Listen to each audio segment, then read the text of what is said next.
Graça e paz, tudo bem com vocês? Espero que sim. Aqui é o pastor Rafael Medeiros e eu vou ministrar hoje a nossa videoaula do estudo de célula com o título Minha Família é um Presente de Deus. A célula de número 7, lição número 7, que vai ser aplicada agora no dia 11 de abril de 2026. Então, seja bem-vindo, seja bem-vinda. Eu espero que essa ferramenta aqui te ajude a dar um estudo de célula abençoado, né? Um estudo de célula de qualidade aí para as pessoas da sua célula, tá certo? Bom, o texto que a gente vai utilizar aqui como base é o Salmo 128. E eu queria convidar você a ler comigo aqui. E o Salmo 128, ele faz parte, eu fiz uma anotação aqui, né, que ele faz parte daquele conjunto de salmos que a gente chama salmos de peregrinação ou salmos de romagem, quando os israelitas estavam voltando para Jerusalém, para Israel, para reconstruir a cidade de Jerusalém, e aí eles voltam cantando algumas músicas, né, alguns salmos. E esse salmo, sim, ele faz parte desse, desse conjunto aí, né? E aí eu queria convidar então você a ler. Estou aqui usando a versão nova, a versão transformadora, uma versão bem bacana também. Tem aí nos aplicativos de Bíblia, né? Se você quiser também, temos no aplicativo da Ibaú, você também tem lá algumas traduções de Bíblia, se não me engano, essa também está lá. Então vale a pena você conferir e usar também pelo aplicativo da Ibaú, tá certo? Salmo 128, como eu disse para vocês, né? Aqui ele já dá o título, o enunciado. E o versículo 1 diz o seguinte: Como é feliz aquele que teme o Senhor, que anda em seus caminhos. Você desfrutará o fruto do seu trabalho, será feliz e próspero. Sua esposa será como videira frutífera que florescerá em seu lar. Seus filhos serão como brotos de oliveira ao redor da sua mesa. Esta bênção, esta é a bênção do Senhor para aquele que o teme, que o respeita, né? Aqui não tem nada a ver com medo, mas sim com respeito. Que o Senhor abençoe desde Sião, que você veja a prosperidade de Jerusalém enquanto viver, que você viva para ver seus netos, que Israel tenha paz. Um texto muito bonito, né? Uma canção que que está aí, né? E tem toda essa estrutura poética, né? E a gente vê aqui nesses salmos que ele vai falando aqui da sua família, como marido e esposa, dos seus filhos, e vai até os netos, ou seja, o autor aqui deseja que você viva para ver os seus netos, né? Então, como isso é gratificante, você ver os seus netos. Pessoas hoje estão vivendo para ver os seus bisnetos, né? Minha sogra, por exemplo, ela já está vendo já os seus bisnetos e eu sei que ela vai ser forte aí, e provavelmente ela vai ver os seus tataranetos. Então, assim, que bênção é isso, né? Você vê aí a terceira geração, né? Você contemplar com os seus olhos a terceira geração, ou seja, é algo extraordinário, né? E eu sei que você vai viver isso. Então, o intuito aqui deste estudo é que as pessoas que forem para a sua célula este sábado, elas olhem o seu testemunho e vejam sua família como um exemplo de uma família que é um presente de Deus. Nós vamos falar disso até mais aqui na frente, no tópico 3, né? Precisamos ser exemplo, mas só para vocês entenderem aí, certo? Não vou ler, lógico, todo o estudo, mas eu grifei aqui algumas partes e então eu vou focar bem nelas aqui, né? Então, nós, como cristãos, somos sempre questionados, né? É, como são nossas famílias? E aí, às vezes, né, as pessoas não respondem nem com muita sinceridade. E aí a gente olha também, às vezes, como cristãos, às vezes a gente tem dificuldade, e as pessoas que vivem sem Jesus. Aí que é mais difícil elas darem essa resposta sincera, né? Então, será que alguém lá na sua cela, algum visitante, vai conseguir dar uma resposta positiva, né?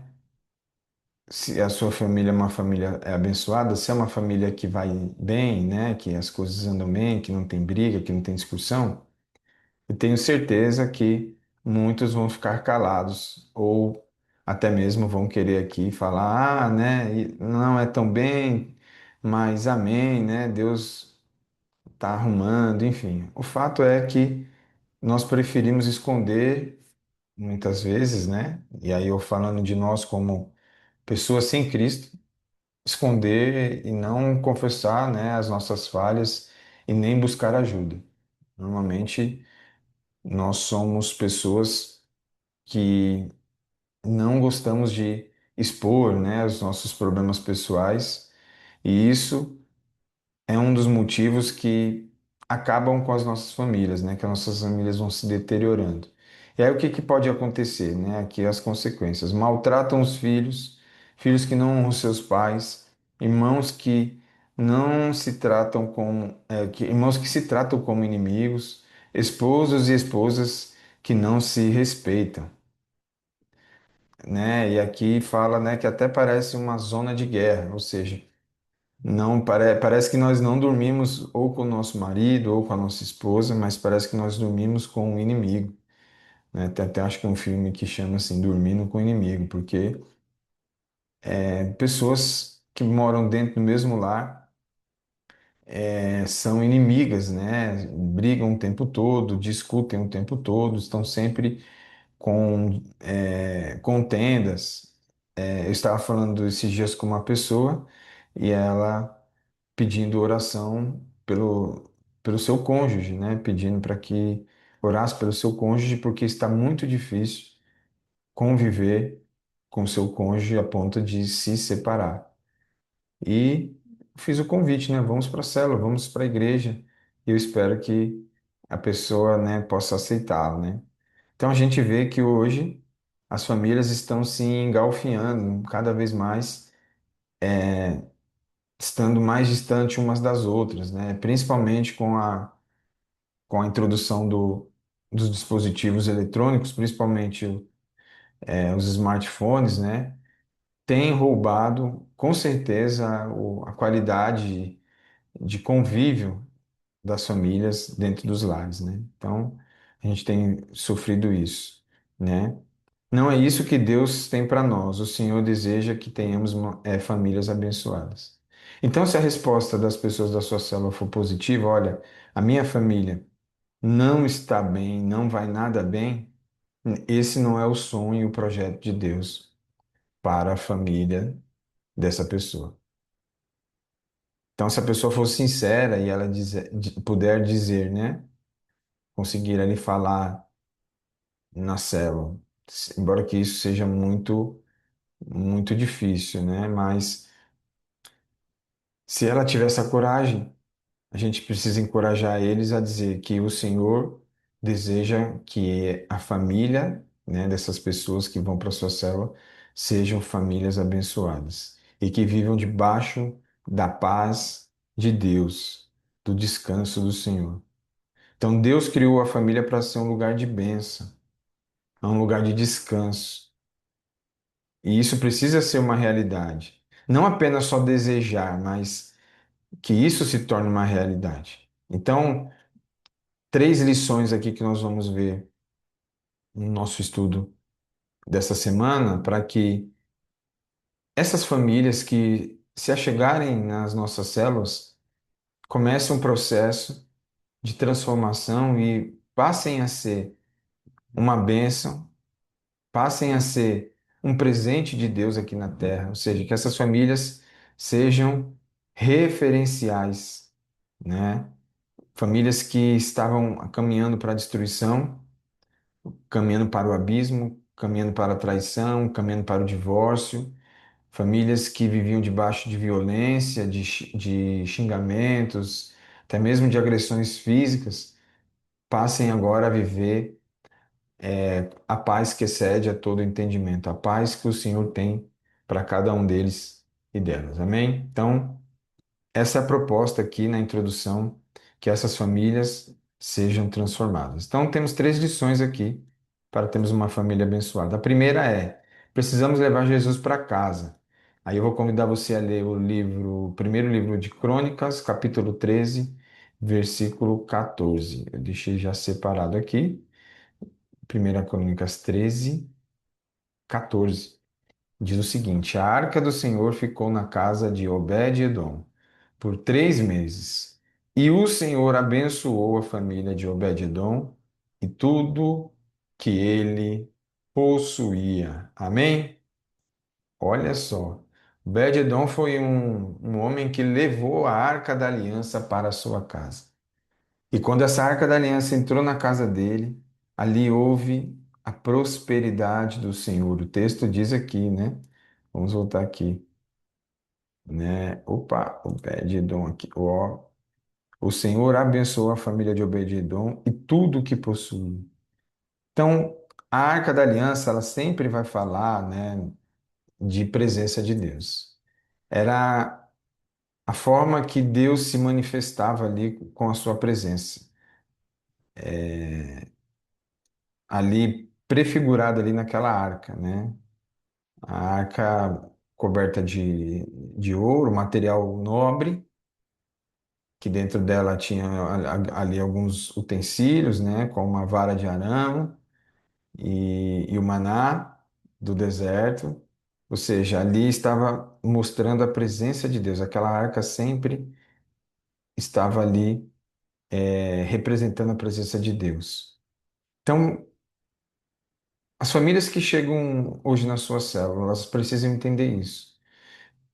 Levar a presença de Deus, levar a arca, levar Jesus para sua casa. A Arca da Aliança também prefigura, né, faz uma alusão ao nosso Senhor Jesus Cristo. Então, quando a gente leva Jesus para nossa casa e a gente dá liberdade para que o Senhor Jesus comece a movimentar, mexer na nossa casa, ele vai fazer isso da melhor maneira possível. E quando essa presença, essa arca entra, ela muda a sorte da nossa família. Amém? Olha que interessante. O nome Obed-edom, né, na verdade aqui é um nome e da localização, né? Obed significa servo ou adorador, e Edom é o nome de um povo chamado vermelho, ligado a Esaú, né? Então, o nome dele não é Obed-edom, né? O nome dele é Obed, que vem, né, de um povoado chamado Edom, que vem ali, né, de Esaú, né? Então, isso é legal. Então, Obed era um servo, era um adorador e que vivia, né, neste lugar. E ele pede para trazer, né, essa arca para sua casa. Pede para trazer essa presença de Deus. Então, muitos acreditam até que é possível construir uma família abençoada, mas sem a presença de Jesus. Isso é impossível. Nos nossos dias é impossível. E eu não sei se você concorda comigo, mas é muito difícil. Nós sempre temos notícias de pessoas que se juntam, ficam durante um tempo, mas logo se separam. Nós vemos artistas com muitos anos de relacionamento que daqui a pouco se separam, porque o Senhor Jesus não habita ali, não está ali, e eles não conseguem ter paz, não conseguem ter uma família abençoada, porque Jesus não está lá. Então, levar essa arca, levar a presença é fundamental. Essa família só será verdadeiramente abençoada quando Jesus ocupar o centro do lar. E Obed-edom recebeu a presença de Deus, a arca em sua casa, e toda a sua família foi alcançada pela bênção. Quando o Senhor Jesus entra na nossa casa, ele transforma um ambiente parecido com o ar-condicionado. O ar-condicionado, ele tem um equipamento, né, um dispositivo chamado termostato.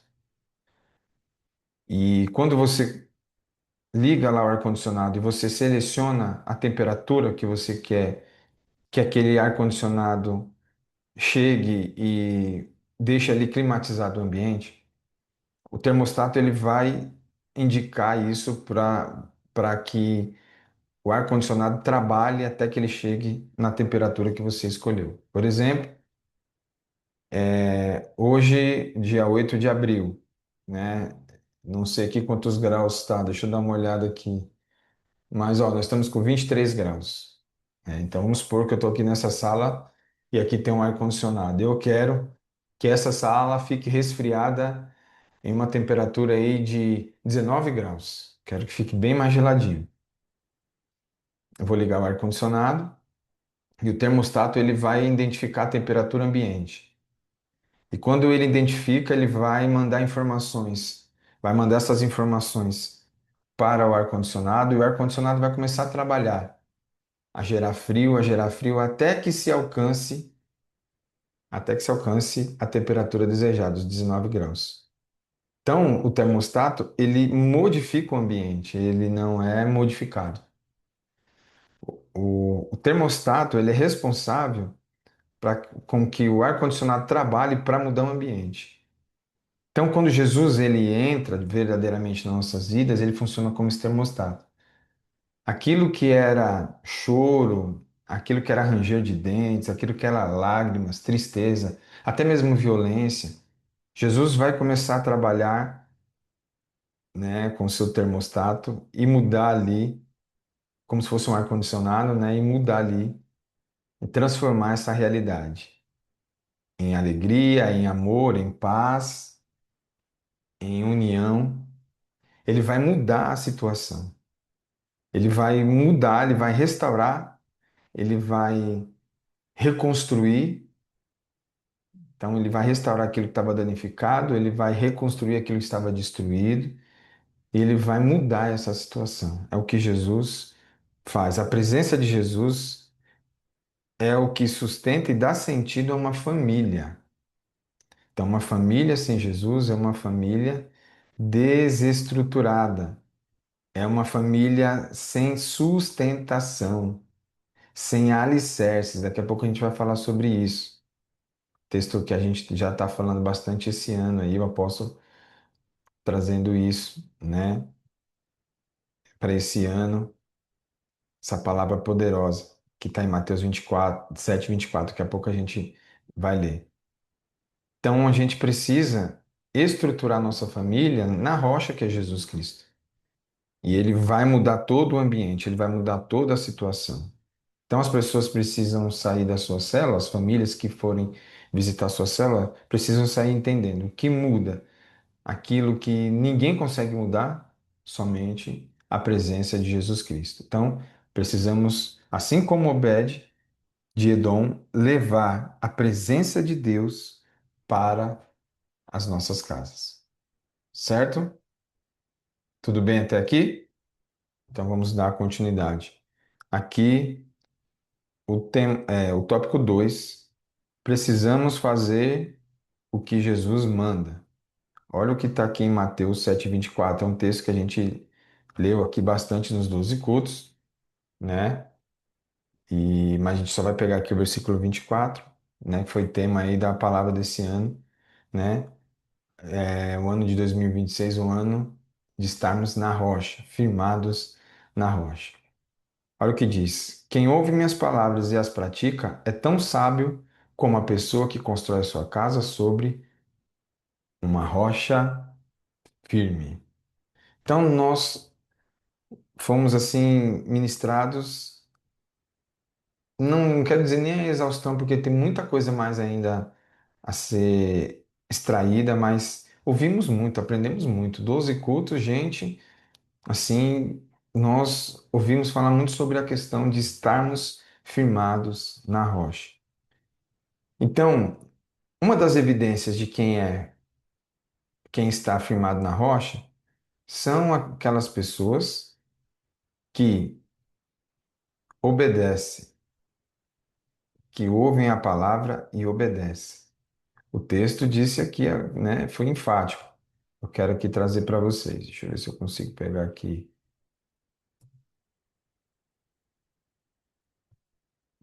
Peraí,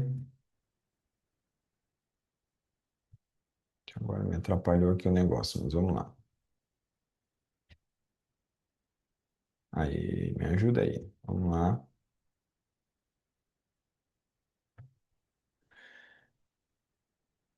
Só um minutinho, gente.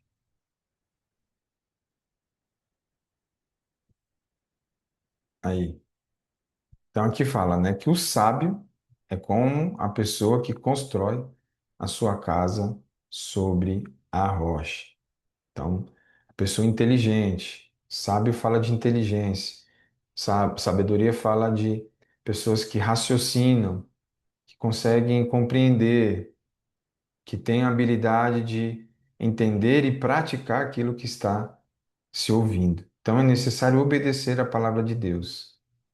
A Bíblia ensina que quem ouve, pratica o que ele diz, e ele é o Senhor, ele é Jesus Cristo. Que ele diz né, diz, é como o homem prudente que edificou a sua casa sobre uma rocha. Então, aonde as pessoas estão construindo a sua família? Qual é a base? Base, por exemplo, talvez de uma mulher é ouvir a vizinha separada, né? A vizinha que foi traída, que tem uma mágoa muito grande, e quando ela vai se aconselhar com essa vizinha, o que que ela vai dizer? Que nenhum homem presta, que olha para o casamento dela, ela perdeu o marido, perdeu a família, que ela tem que se separar. Então, aonde nós estamos firmando as estacas da nossa família, né? Os fundamentos da nossa família? Quais as vozes que nós estamos ouvindo? Nós estamos ouvindo as vozes das pessoas amarguradas, feridas, ou nós estamos ouvindo a palavra de Deus? Nós estamos aprendendo com a palavra de Deus. A Bíblia, ela é esse manual. A Bíblia é esse estatuto que vai dizer como termos uma família abençoada. Então, precisamos ouvir e praticar para que a nossa família seja uma família abençoada. Então, uma família abençoada não se sustenta apenas com a fé declarada, mas com a obediência vivida. Então, fala mais de atitudes do que de um discurso. Então, a gente às vezes usa muito discurso e pouca atitude. E aqui nós precisamos ter atitudes, uma obediência vivida. Então, você obedece a palavra de Deus. Mulher, você é uma mulher companheira. Não estou falando de uma mulher que é escrava do marido, mas uma mulher submissa que apoia o seu marido. Marido, você é aquele homem que dá segurança para sua esposa, apoia a sua esposa. Pais, vocês são aqueles pais que ensinam os filhos, que dão educação, dão limites. Filhos, vocês são aqueles que respeitam seus pais, que não os maltratam, que não os xingam, né? Hoje a gente vê filhos mandando pais ir para cada lugar feio que, pelo amor de Deus, a gente às vezes não acredita. Ai de mim, se eu um dia ousasse falar alguma coisa, algum palavrão, ou xingar minha mãe. Ai de mim, né? Eu ia ser bem corrigido aí por ela. Então, nós precisamos viver mais do que falar. Então, quando colocamos em prática os ensinamentos de Jesus, nós vamos fortalecer os alicerces. Quando nós colocamos em prática os ensinamentos de Jesus, fortalecemos os alicerces. Ou seja, estamos cada vez mais aprofundando, cavando. O pastor Tiago, em algumas semanas atrás, falou sobre cavar. Nós estamos cavando as nossas estacas, nós estamos ali cada vez penetrando mais nessa rocha para encontrar um lugar firme e sólido para erguermos as estacas e os alicerces do nosso lar. Quer uma família abençoada? Ouça e pratique a palavra. Não tem nem muito o que explicar aqui, né, gente? Palavra de Deus, Bíblia, o que está escrito lá. Então, interessante a gente, nessa célula, fazer com que as pessoas sejam encorajadas a ter contato com a palavra de Deus. Líder, se for preciso, monte desafios, né? Existem vários desafios, faça planos de leitura para que as pessoas comecem a se familiarizar com a Bíblia. Conte essas histórias, né? Se reúnam. Enfim, tem muitos livros devocionais. Gere esse ambiente de que as pessoas possam ter contato com a palavra de Deus. Amém? Que assim seja, em nome de Jesus. Então, precisamos fazer o que Jesus manda, né? E não somente ter o discurso. Josué, capítulo 24, verso 15, vai dizer o seguinte, tá aqui separado. Deixa eu ir lá. Ó, tá aqui, já até deixei. Mas se vocês se recusam a servir ao Senhor, escolham hoje a quem servirão. Escolherão servir a deuses aos quais seus antepassados serviram além do Eufrates? Ou os deuses dos amorreus, cuja terra vocês habitam? Quanto a mim, eu e a minha família serviremos ao Senhor. Então, aqui Josué está enfrentando um momento onde as pessoas têm se voltado para os ídolos dos seus antepassados, têm esquecido do Senhor e praticado a idolatria. E Josué confronta aqui, né, essas pessoas. Quem vocês querem servir? Os deuses dos seus antepassados? Os deuses da moda, que são aqui os amorreus, da onde vocês vieram? Mas eu e a minha família, nós decidimos aqui servir a Deus. É uma decisão. Ou seja, precisar ser exemplo. E aqui talvez é uma das lições mais difíceis, né? Porque muitos desejam ter uma família abençoada, mas esperam que a mudança aconteça sempre nos outros. Então a pessoa sempre fala mal ali. Você viu a família de fulano? Você viu a família de ciclano? Você viu como que é a esposa do Joãozinho? Mas ele não olha para a esposa dele. Ele não olha para a família dele. Pessoas que tecem críticas para os outros, mas não olham nem para si próprios. Então, nós vemos aqui uma inversão. Faço o que eu digo, mas não faço o que eu faço. O que Josué está declarando aqui, que ele mesmo começaria a servir ao Senhor, ou seja, eu e a minha casa. Nós tomamos uma decisão de servir. Então, é decidir se entregar ao Senhor. É decidir entregar a sua família para Deus. É uma decisão conjunta. Josué provavelmente sentou com a sua esposa, com seus filhos e declarou: Vamos servir ao Senhor com tudo que nós temos e somos." E aí a família de Josué torna-se um modelo. Ou seja, para que haja transformação, o primeiro passo que nós devemos dar vem a partir de nós. As pessoas da sua célula precisam entender isso, que ela precisa dar o primeiro passo. A gente pode orar pela família, a gente pode fazer campanhas, a gente pode vir pedir oração lá no grupo Recebereis Poder. A gente pode fazer inúmeras coisas, mas se o pai, a mãe, né, o cônjuge, a família não der o primeiro passo, nada vai mudar.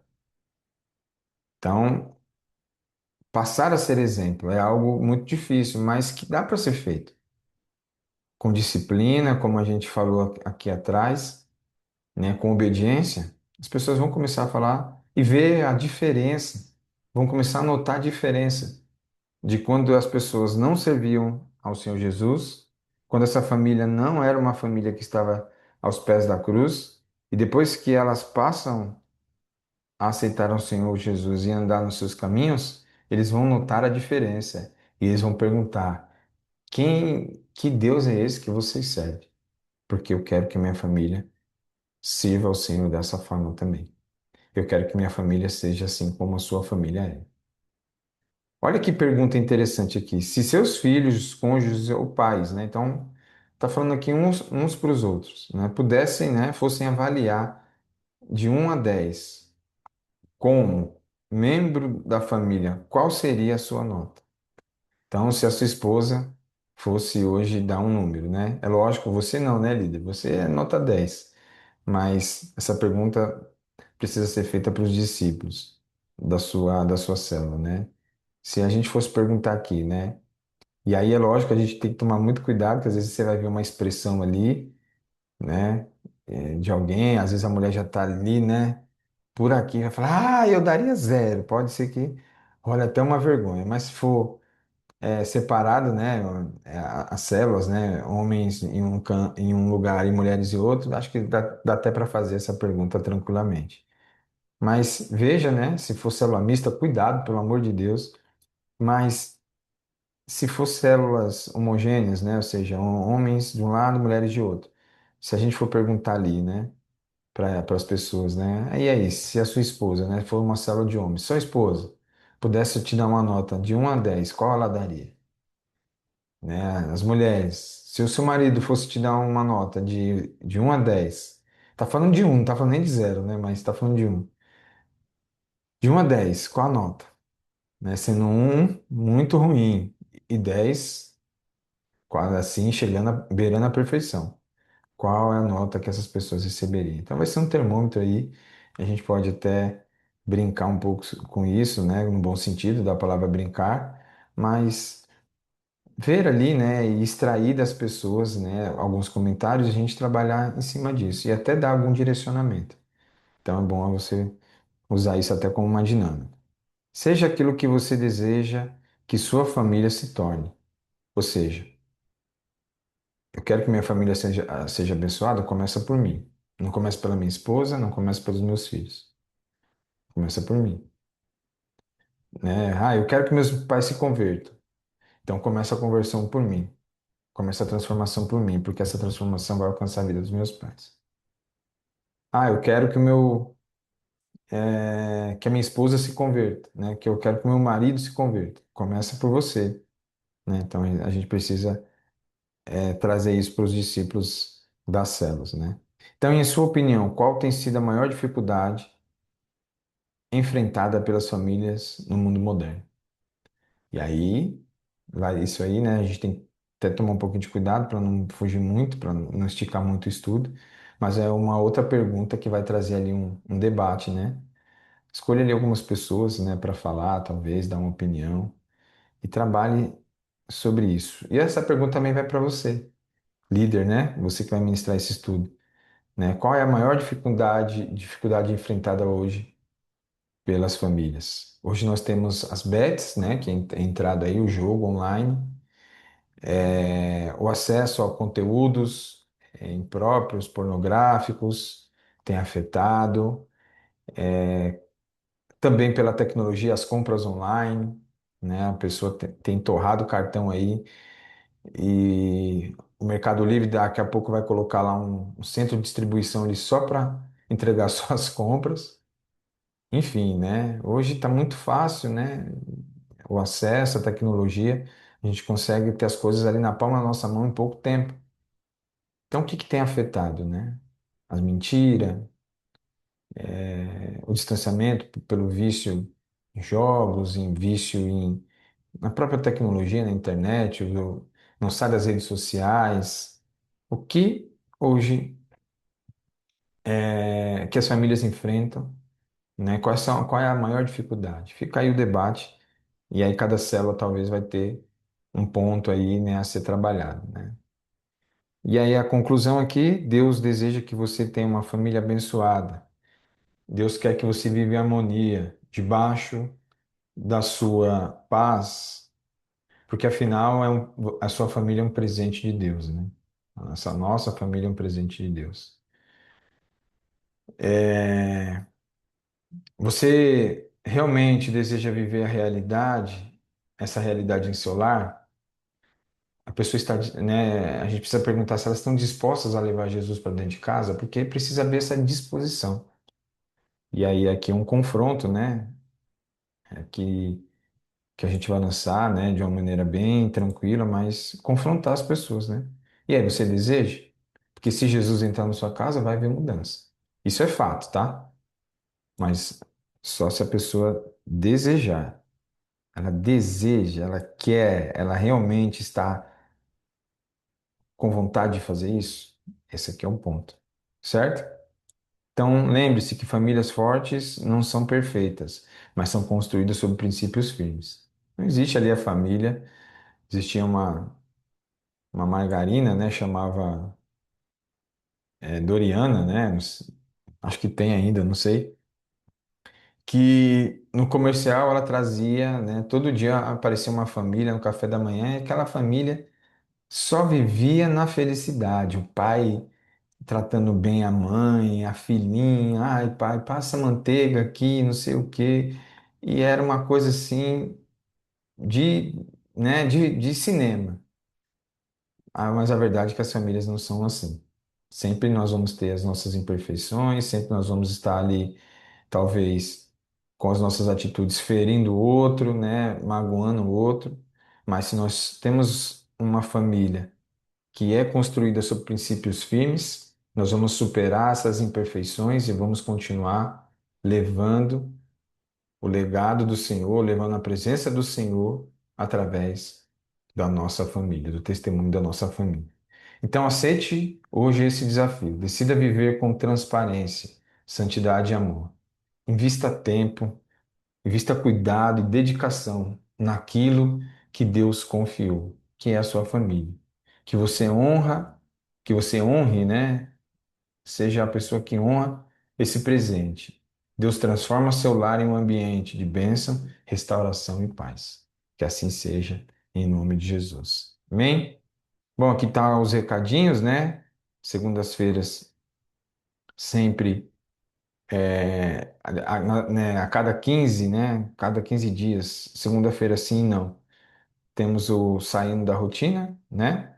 Então, fique atento aí às agendas, procure as pessoas da rede para entrar no grupo lá, se você quer participar dessas reuniões. Todas as terças-feiras aí sim, oração de mulheres. Todas as quartas, oração de homens, né? Às terças, às 20 horas, as mulheres, quartas, os homens, certo? Quinta-feira, conexão Teams, né? Então, aí para a galera que é adolescente ainda, né? Tá chegando aí né, quase sendo um adulto, mas ainda tá ali na adolescência. Nós vamos ter o pós-encontro domingo agora, no próximo domingo. Agora não me lembrei a data que a gente não colocou, mas próximo domingo. Os trabalhadores devem chegar às 1h30 e os encontristas chegar às 14 horas, tá? E aí, no dia 14, próxima terça-feira, nós vamos ter a aula inaugural da Escola de Líderes, que vai começar às 20 horas. Tá certo? Então, aqui esses foram os recados. Foi um prazer estar aqui com vocês. Deus te abençoe. Espero que essa aula seja bênção para a sua vida. Em nome de Jesus. Excelente célula para você. É o que eu desejo. Tá bom? Shalom. Fica na paz.